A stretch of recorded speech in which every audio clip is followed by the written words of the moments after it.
नमस्कार मित्रांनो, मी अमोल आगरकर इंजिनियर अमोल चॅनलमध्ये पुन्हा एकदा आपले मनापासून स्वागत करतो।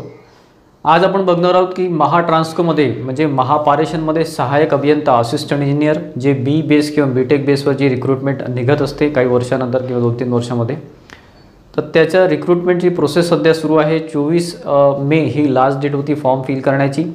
बऱ्याच विद्यार्थी मित्रांनी फॉर्म फिल केले असेल असं मी गृहीत धरतो आणि आता जूनच्या लास्ट वीकमध्ये किंवा जुलैच्या फर्स्ट वीकमध्ये ती एक्झाम एक्सपेक्टेड आहे। टोटल 223 पोस्ट आहे, त्यामध्ये इलेक्ट्रिकलच्या 170 पोस्ट, इलेक्ट्रॉनिक्स अँड टेलिकम्युनिकेशनच्या 25 पोस्ट आणि सिव्हिल इंजिनिअरिंगच्या 28 पोस्ट म्हणजे ची ॲड जाहिरात आलेली आहे। तर त्यामध्ये जी आपली एक्झाम डेट आहे तर त्याबद्दल काही हे सुरू आहे सध्या एक्सपेक्टेड जे म्हणजे कोणत्या डेटला एक्झाम होईल त्यावर काही थोडंफार गेसिंग आपलं एक सुरू आहे, कारण की विद्यार्थ्यांना एक प्रॉपर गायडन्स मिळाला पाहिजे, अभ्यासाला व्यवस्थित किती वेळ मिळेल वगैरे त्या संदर्भात आपण भरपूर व्हिडिओज आपण सिरीजमध्ये घेतलेले आहे। आपली एक प्लेलिस्ट आहे चॅनलवर इंजिनियर अमोल चॅनलमध्ये, जर तुम्ही गेलात आतमध्ये जर तुम्ही बघितलं तर त्यामध्ये प्लेलिस्ट आहे। त्यामध्ये असिस्टंट इंजिनियर महाट्रान्सको म्हणजे महाट्रान्सको ए म्हणून एक प्लेलिस्ट आहे। त्यामध्ये तुम्हाला सगळी माहिती, इत्थंभूत माहिती पोस्टबद्दल, त्याचं वर्किंग काय असतं, त्याचं सॅलरी स्केल काय असतं, एज लिमिट काय असतं किंवा काय पुढचे जे प्रोसिजर आहे ती कशी राहते रिक्रुटमेंट नंतर वगैरे सगळं माहिती आपण दिलेली आहे। तर त्या संदर्भातच आजच्या व्हिडिओमध्ये आपण बघणार आहोत की एक्सपेक्टेड डेट काय असू शकते एक्झामची, म्हणजे जेणेकरून तुम्हाला अभ्यासाला परत गती येईल किंवा परत लक्षात येईल की आता किती दिवस आपल्याकडे आहेत। माझ्या अनुषंगाने किंवा माझ्या जे काही मी हे केलेलं आहे म्हणजे कॅल्क्युलेशन केलेलं आहे त्यानुसार सध्या फक्त 25 दिवस आपल्या हातात आहे। मॅक्स टू मॅक्स जर पकडले आपण तर 30 दिवस आपल्या हातात आहे, ठीक आहे। आणि आजचं जे आपण आता बोलतो आहे ते डेटबद्दल बोलणार आहे। आणि दुसरा आपला टॉपिक म्हणजे पॉईंट असा आहे की त्याच्यामध्ये आपण telecommunication, electronics and telecommunication, civil आणि इलेक्ट्रिकल इंजिनिअरिंग यामधले जे महत्त्वाचे टॉपिक्स आहेत जे आपल्याला आता 25 दिवसामध्ये करायचे आहे त्याबद्दल मी तुम्हाला आजच्या व्हिडिओमध्ये माहिती देणार। तर मित्रांनो बघा, जी एक्सपेक्टेड डेट आहे म्हणजे बघा जेव्हा आपण फॉर्म फिल करतो जी लास्ट डेट असते त्यानंतर 40 to 45 डेजमध्ये ते एक्झाम एक्सपेक्टेड असते। त्यांनी जून और जुलै म्हटलेलं आहे, अख्खा महिना त्यांनी कुठल्याही डेटमध्ये ते एक्झाम घेऊ शकतात जून और जुलैमध्ये।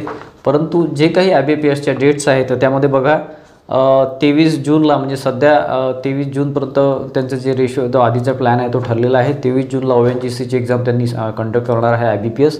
त्यामध्ये 25 जूनला त्यांनी RBI आणि SBIची जे एक्झाम्स आहेत ते एकाच दिवशी त्यांनी ठरवलेलं आहे। त्यानंतर साधारण 16 जुलैनंतर पुढे त्यांचं शेड्यूल आहे। तर त्या अँगलने जर आपण बघितलं तर साधारण 25 जूनच्या पुढे कधी पण एक्झाम होऊ शकते किंवा 25च्या पुढे 28च्या पुढे एक्झाम होऊ शकते आणि पुढे 10 तारखेपर्यंत म्हणजे 25 जून ते 10 तारखेपर्यंत आपल्याला एक्झामची डेट्स एक्सपेक्टेड आहे। त्याच्यामध्ये कसं आहे की आता हा जो महिना आहे याचे 25 दिवस बाकी आहे म्हणून मी मिनिमम 25 दिवस ठेवलेले आहे। त्याच्या पुढे सुद्धा जर 5 किंवा 10ला एक्झाम झाली तर आणखी पुढे आपल्याला 30 दिवस किंवा 35 दिवस मिळतील, परंतु आपण कमीत कमीचं प्लॅनिंग केलं पाहिजे। त्यानुसार आपल्याला 25 दिवसाचं प्लॅनिंग करणं आवश्यक आहे। 25 जूनच्या नंतर म्हणजे 25 ते 28 जूनच्या नंतर एक्झाम कधी पण येऊ शकते, परंतु मोस्ट प्रोबेबली म्हणजे एकदम दाट शक्यता ज्याला म्हणतो ती आहे 1 तारखेपासून तर 10 तारखेपर्यंत 1 ते 10च्या दरम्यान कोणतीही एक्झाम डेट येऊ शकते आपल्याला IBPSच्या प्लॅनिंगनुसार। आणि त्याच्या 8 दिवस आधी किंवा 10 दिवस आधी किंवा साधारण 1 आठवड्याआधी आपल्याला हॉल तिकीट्स आपल्या वेबसाईटवर आपण जे आपले MSCTCL.in जी वेबसाईट आहे त्याच्यावर येईल, ते आपण व्हिडिओद्वारे आपण विद्यार्थ्यांना कळवणारच आहे। पण तुम्ही जो मेल ॲड्रेस दिलेला आहे किंवा ईमेल ॲड्रेस दिलेला आहे त्यावर सुद्धा डेट येऊ शकते किंवा त्यावर हॉल तिकीट येईलच आणि प्लस वेबसाईटवर, ठीक आहे। अशी माहिती तुम्हाला सगळं मी माझ्या व्हिडिओद्वारे देईलच। तर एक्सपेक्टेड डेट जी आहे ती एक्झामची आहे ती आहे 1 ते 10 जुलैच्या मध्ये। त्याच्यामुळे त्या अँगलनी आपल्याला सध्या 25 दिवस आहे। 25 दिवसामध्ये तुम्ही कसा काय अभ्यास केला पाहिजे तर आपण जे महत्त्वाचे टॉपिक्स आहे आपल्या सब्जेक्ट वाईज म्हणजे इलेक्ट्रॉनिक्स अँड टेलिकम्युनिकेशन, सिव्हिल आणि इलेक्ट्रिकल याचे जे सगळ्यात महत्त्वाचे पॉईंट्स आहेत जे आता 25 दिवसामध्ये तुम्ही मिस करायला नको। तुमचे झाले असेल तर ठीक आहे, नसेल झालं तर तुम्ही यावर भर द्या।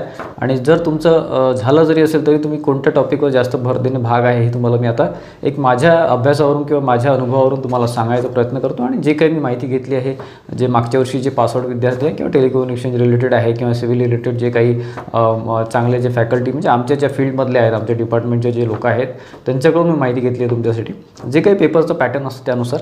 तर त्यामध्ये आपण आधी ENTC बद्दल म्हणजे इलेक्ट्रॉनिक्स अँड टेलिकम्युनिकेशन बद्दल माहिती घेऊ। पूर्ण सिलेबस तुम्हाला आपण ऑलरेडी व्हिडिओ दिलेला आहे, आपल्या चॅनलवर व्हिडिओ अवेलेबल आहे इलेक्ट्रॉनिक्स अँड टेलिकम्युनिकेशन आणि सिव्हिलच्या सिलेबसचा, तुम्हाला स्क्रीनवर सुद्धा दिसेल पूर्ण पॉईंट मी दिलेले आहे। त्यामध्ये जो महत्त्वाचा टॉपिक आहे त्याचे मी एक 4-5 पॉईंट तुमच्यासाठी काढलेले आहेत, 4-5 टॉपिक काढलेले आहे। तुम्हाला या 25 दिवसामध्ये त्यावर जास्तीत जास्त भर देणे अपेक्षित आहे, ठीक आहे।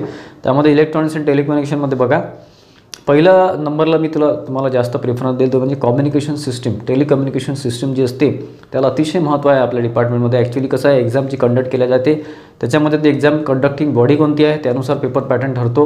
आणि दुसरं कोणत्या डिपार्टमेंटची ती एक्झाम आहे, जसं महाट्रान्सकोची आहे तर त्यानुसार तिथे कोणत्या एक्झामचे टॉपिक्स एक्सपेक्टेड आहेत ते अतिशय महत्त्वाचे असतात.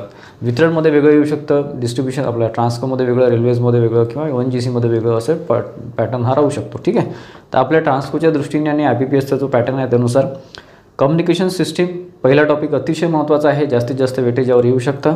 त्यानंतर power electronics, digital electronics, signal and system अतिशय महत्त्वाचा पॉईंट आहे याच्यामध्ये. जसं कंट्रोल पॅनलमध्ये किंवा पॉवर प्लांटमध्ये किंवा आपले जे काही मोठे सबस्टेशन असतात 132 kV 220 kV त्याच्यामध्ये signal and system, control system वगैरे इलेक्ट्रॉनिक रिलेटेड. कारण आजकाल कसं आहे की इलेक्ट्रॉनिक रिलेटेड जास्त इक्विपमेंट यूज केल्या जात आहे, कारण त्याची जी साईज असते ती कमी असते इलेक्ट्रिकलपेक्षा. ठीक आहे, बरेचसे असे सर्किट ब्रेकरमध्ये वगैरे यूज करतात ते. त्यानंतर इलेक्ट्रॉनिक डिव्हाइस अँड सर्किट्स याचीसुद्धा तुम्हाला माहिती असणे आवश्यक आहे. सर्किट कसं काय पूर्ण वर्क करतं ते सुद्धा तुम्हाला माहिती असणं आवश्यक आहे. आणि कंट्रोल सिस्टीम हा अतिशय महत्त्वाचा भाग आहे. पॉवर सिस्टीम आणि कंट्रोल सिस्टीम या दोन महत्त्वाचे भाग आहे. आपलं जे कंट्रोल पॅनल असतं त्याच्या रिलेटेड तुम्हाला सगळं इलेक्ट्रॉनिकचे जे इक्विपमेंट आहे त्याचा अभ्यास करावा लागेल. ठीक आहे, तर इलेक्ट्रॉनिक्समध्ये कम्युनिकेशन सिस्टीम अतिशय महत्त्वाचं, power electronics, digital electronics, signal and system, electronic device and circuit आणि कंट्रोल सिस्टीम हे 4-5 पॉईंट तुम्हाला अतिशय महत्त्वाचे करणं आवश्यक आहे. यावरचे जे MCQ आहे किंवा ऑब्जेक्टिव्ज आहे ते जास्तीत जास्त करायचा प्रयत्न करा. थिअरीचे कॉन्सेप्ट क्लिअर करायचा प्रयत्न करा आणि प्लस तुम्ही जे काही बाकीचे टॉपिक आहे ते सुद्धा करा. पण हे जे टॉपिक आहे हे तुमचे सुटायला नको. इंजिनिअरिंगचे जे विद्यार्थी आहेत ज्यांना महत्त्वाचे टॉपिक्स तुम्हाला आता जे मी माझी माहिती घेतलेली आहे त्यावरून सांगतो. सिव्हिल इंजिनिअरिंगचं सिलेबस तुम्हाला इथे स्क्रीनवर दिसत आहे, तुम्ही बघू शकता. तुम्हाला त्यावरून जर सिलेबस तुमच्या लक्षात आलं असेल, आतापर्यंत आपण भरपूर व्हिडिओज त्यावर घेतलेले आहे. परंतु जे महत्त्वाचे टॉपिक्स आहेत सिव्हिल इंजिनिअरिंग रिलेटेड आणि ट्रान्सकोमध्ये ज्यावर प्रश्न येऊ शकतात तर ते जे आपण माहिती घेतली त्याबद्दल पॉईंट सांगतो. पहिला पॉईंट आहे एस्टिमेशन अँड कॉस्टिंग, अतिशय महत्त्वाचा आहे. इलेक्ट्रिकलमध्ये सुद्धा त्याचा यूज होतो एस्टिमेशन अँड कॉस्टिंगचा. पूर्ण आता मी स्वतः वर्क करतो त्यामुळे मला माहिती आहे की एस्टिमेशन अँड कॉस्टिंगला किती महत्त्व आहे. सिव्हिलमध्ये सुद्धा त्याचं काम पडतो, त्यामुळे त्यावर प्रश्न येऊ शकतात जास्त. फील्ड सर्वेइंग हा सुद्धा एक महत्त्वाचा टॉपिक आहे. स्ट्रेंथ ऑफ मटेरियल हे म्हणजे एकदम इम्पॉर्टंट टॉपिक आहे. कोणत्याही सिव्हिल इंजिनिअरिंगच्या एक्झाममध्ये हा घेतला जातो, स्ट्रेंथ ऑफ मटेरियल सॉम. त्यानंतर इरिगेशन म्हणजे वॉटर रिलेटेड जे काही तुमचे वर्क असतं ते इथे कंडक्ट केलं जातं किंवा करावं लागतं इंजिनियर्सला, त्यामुळे त्याचीसुद्धा त्यावर प्रश्न येऊ शकतात इरिगेशन रिलेटेड किंवा वॉटर सप्लाय रिलेटेड. त्यानंतर कॉन्क्रीट स्ट्रक्चरमध्ये तुम्हाला त्याची माहिती असणं आवश्यक आहे, त्याचं लॉजिक क्लिअर असणं किंवा कॉन्सेप्ट क्लिअर असणं आवश्यक आहे. त्यावर MCQ आणि ऑब्जेक्टिव्हचा जास्तीत जास्त अभ्यास करावा असं मला वाटते. त्यानंतर थिअरी ऑफ स्ट्रक्चर्स. ठीक आहे, सिव्हिल इंजिनिअरिंगमध्ये एस्टिमेशन अँड कॉस्टिंग सगळ्यात महत्त्वाचा पॉईंट. त्यानंतर फील्ड सर्वेइंग, त्यानंतर स्ट्रेंथ ऑफ मटेरियल, इरिगेशन म्हणजे वॉटर रिलेटेड, त्यानंतर कॉन्क्रीट स्ट्रक्चर्स आणि थिअरी ऑफ स्ट्रक्चर्स हे अतिशय महत्त्वाचे टॉपिक आहे. अदर दॅन दॅट म्हणजे बाकीचे जे टॉपिक आहे ते सुद्धा तुम्हाला करणं आवश्यक आहे, पण हे टॉपिक तुमचे सुटायला नको. पण इलेक्ट्रॉनिक्स अँड टेलिकम्युनिकेशन आणि सिव्हिलबद्दल बरेच विद्यार्थ्यांचे कमेंट होते की सर यावर थोडंसं टॉपिकवर भर द्या, आम्हाला सांगा थोडंसं. आणि आता आपण बघणार आहोत इलेक्ट्रिकल इंजिनिअरिंगचे जे विद्यार्थी आहेत 170 जागांसाठी जे अभ्यास करत आहेत त्यांच्याकरता मी ऑलरेडी तुम्हाला प्रत्येक व्हिडिओमध्ये सांगतो आहे. तुमचा अभ्यास बऱ्यापैकी सुरू असेल, अभ्यास बऱ्यापैकी तुमचा स्पीडअप झालेला असेल, तुमचं थिअरॉटिकल क्लिअर असेल तर फारच चांगलं. आता MCQ आणि ऑब्जेक्टिव्हकडे लक्ष द्या, जेणेकरून आपल्याला तसाच पेपर राहतो, त्यामुळे त्याच पॅटर्नचा राहतो, त्यामुळे ते सॉल्व करणं अतिशय आवश्यक आहे. तुमचा अभ्यास किती झालेला असला परंतु तुम्हाला टेस्ट सॉल्व करायची किंवा MCQ सॉल्व करायची प्रॅक्टिस नसेल तर त्याचा काही उपयोग नसतो. ठीक आहे, तर इलेक्ट्रिकलमध्ये बघा सगळ्यात महत्त्वाचा पॉईंट माझ्या दृष्टीने आहे पॉवर सिस्टीम हा हार्ट आहे पूर्ण तिन्ही कंपन्यांचा, त्याच्यामुळे पॉवर सिस्टीम तुम्हाला जास्तीत जास्त प्रश्न त्यावर येतील. सेकंड आहे मशीन्समध्ये ट्रान्सफॉर्मर हा एकदम अतिशय महत्त्वाचा आहे. ट्रान्सफॉर्मर हे कुठेही यूज होतं, डिस्ट्रीब्युशन असेल, आपलं पॉवर प्लांट असेल, महानिर्मितीचं असेल किंवा महापारेषणचं असेल, महाट्रान्सको असेल, तिथे तुम्हाला ट्रान्सफॉर्मरचा यूज होतो. त्यामुळे ट्रान्सफॉर्मरचा जास्तीत जास्त तुम्ही व्यवस्थित अभ्यास करून ठेवा. त्यानंतर मशीन्समध्ये भरपूर आहे, सिंक्रोनस मशीन्स, अल्टरनेटर वगैरे, जनरेटर वगैरे सगळ्याचे टाईप्स वगैरे, त्याचे रिलेटेड प्रश्न वगैरे आणि त्याचे थोडेफार कॅल्क्युलेशन्स वगैरे. ठीक आहे, जे काही आहेत ते त्याचं तुम्हाला मशीन्समध्ये. त्यानंतर पॉवर इलेक्ट्रॉनिक्स अतिशय महत्त्वाचा आहे आणि बेसिक इलेक्ट्रिकलमध्ये नेटवर्क ॲनालिसिस वगैरे हे तुम्हाला करणं भाग आहे. आता हा जो भाग आहे 4-5 पॉईंट आहे, नेटवर्क ॲनालिसिस वगैरे, नेटवर्क थेरम्स वगैरे. तर हे जे 4-5 पॉईंट आहे इलेक्ट्रिकलचे, जसं पॉवर इलेक्ट्रॉनिक्स, पॉवर सिस्टीम, त्यानंतर मशीन्स आणि बेसिक इलेक्ट्रिकल आणि नेटवर्क थेरम्स वगैरे आणि थोडंफार कंट्रोल सिस्टीमचा पण भाग आहे आपल्याला कंट्रोल पॅनलमध्ये वगैरे किंवा जे काही सबस्टेशनचा जो भाग आहे त्याच्यामध्ये त्याचा यूज होतो. ठीक आहे, तर हा जो पॉईंट आहे, हे जे पॉईंट आहे इलेक्ट्रिकलचे तुमचे मिस व्हायला नको. बाकी तुम्हाला ॲडिशनल तुम्हाला करणंच आहे. पूर्ण सिलेबस तुम्हाला माहितीच असेल, आपण ऑलरेडी त्यावर दिलेला आहे व्हिडिओ. तर बाकीचे तुम्हाला करणं भाग आहे, परंतु हे तुमचे टॉपिक्स सुटायला नको, लक्षात घ्या. ठीक आहे. तुम्हाला टॉपिक वाईज मी तुम्हाला माहिती दिलेली आहे आणि एक्झामची एक्सपेक्टेड डेटसुद्धा सांगितलेली आहे. आता आपल्याकडे 25 दिवस बाकी आहेत. 25 दिवसामध्ये जे काही आहे विद्यार्थी 2-3 वर्षापासून अभ्यास करत असतील, त्यांचं थिअरॉटिकल कॉन्सेप्ट चांगले झाले असतील तर त्यांनी प्लीज शक्यतोवर MCQ आणि ऑब्जेक्टिव्ह जास्त सॉल्व करायचा प्रयत्न करा. प्रिव्हियस पेपर सॉल्व करा, IASचे किंवा गेट लेवलचे. थोडंफार त्याची लेवल जास्त असते, आपली महाट्रान्सकोची मॉडरेट लेवल असते. परंतु तुम्हाला जर टफसाठी अभ्यास केला तर तुम्हाला जे इझी क्वेश्चन असतात ते बऱ्यापैकी येतात. जास्त डिटेलमध्ये जाऊ नका, परंतु जे काही ॲटलिस्ट थिअरॉटिकलचे प्रश्न तुमचे 100% आले पाहिजे. 100% तुम्हाला ते सॉल्व करता आले पाहिजे, कारण निगेटिव्ह मार्किंग आहे, गेस करता येत नाही. ठीक आहे. तर तुम्हाला थिअरी तुम्हाला 20-30% तुम्हाला थिअरी करणं अपेक्षित आहे, आवश्यक आहे म्हणजे रिव्हिजनसाठी. आणि प्लस MCQ ऑब्जेक्टिव्ह जेवढं जास्त सॉल्व कराल तेवढं चांगलं आहे.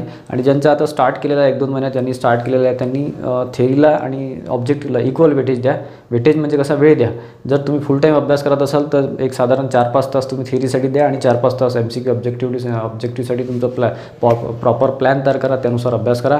जे वर्किंग जे बरेच विद्यार्थी असतात किंवा जे काही एम्प्लॉई असतात, वर्क करतात प्रायव्हेटमध्ये किंवा आणखी कोणत्या गव्हर्नमेंटमध्ये, तर त्यांनी साधारण तुमचे म्हणजे 7 ते 8 तास हे जॉबमध्ये जात असतील तर साधारण सकाळ ते 4 तास आणि संध्याकाळी 4 तास कमीत कमी सांगतो आहे. एवढं 8 तास तुम्हाला वेळ देणं अतिशय आवश्यक आहे.